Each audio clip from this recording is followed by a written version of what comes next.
Hello guys, আমার নাম সুমন বিশ্বাস এবং আমি এই চ্যানেলে ভিডিও বানাই।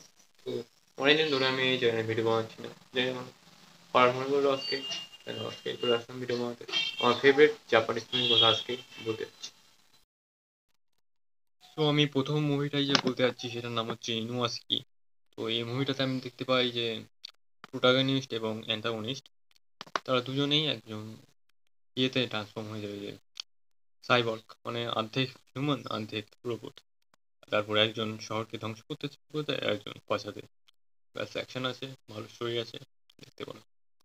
তারপরে মুভিটা যে বলতে যাচ্ছি সেটার নাম হচ্ছে দ্য ইনসাইড মিল। তো এই মুভিটাতেও অনেকটা ভালো আছে, থ্রিলার আছে, অ্যাকশন আছে। তো এটা যে তোমরা যদি ওই গেমটা খেলে থাকো অ্যামং আস, তো অ্যামং আসের মতোই মুভিটা, দেখতে ভালোই লাগে। ভালো ভালো সিনেমাটোগ্রাফি আছে, ভালো মুভি, দেখতে পারো। তারপরে যে মুভিটা বলতে যাচ্ছি এটার নাম হচ্ছে রো রৌনি কিনসিন, এরকমই নামের নাম।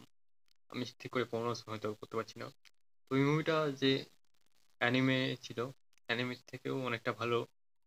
নাকি অ্যানিমে সমান বলে যে না, এটা যে অ্যানিমে থেকে অ্যাডাপশন হয়েছে সেটা অনেকটাই ভালো হয়েছে। তো অ্যানিমেটা আমি দেখিনি, আমি মুভিটা দেখছি।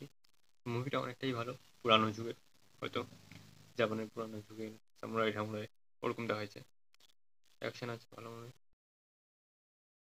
তারপরে যে মুভিটার নাম বলবো সেটা হচ্ছে দ্য আওয়ার 30 মিনিট সেশন।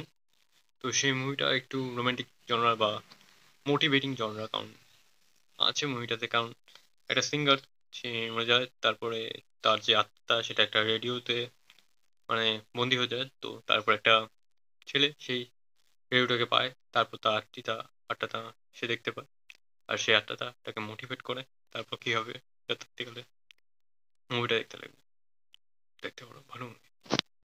আমি তারপরে যে মুভিটার কথা বলতে যাচ্ছি সেটার নাম হচ্ছে দ্য চেসিং ওয়ার্ল্ড। তো আপনারা প্যারালাল ইউনিভার্সের কথা আপনারা অবশ্যই শুনেছেন, যেখানে আমাদেরই মতো লোকজন থাকে, আমাদের মতোই দেখতে। তো সেরকমই মুভিটা, যে নায়ক আমাদের এখানকার প্রোটাগনিস্ট, সে প্যারালাল ইউনিভার্সে চলে যায়। তারপর তার সাথে কি হয় এটা দেখতে গেলে দ্য চেসিং ওয়ার্ল্ড দেখতে হবে, দেখতে পারো, ভালো movie। এরপরে যে আমি বলতে যাচ্ছি সেটা হচ্ছে আমার সব থেকে favourite movie, Japanese movie, as the gods will. মুভিটা অসাধারণ, ভরপুর action, death game, thriller movie একদম, দেখতেই হবে, নাহলে মিস।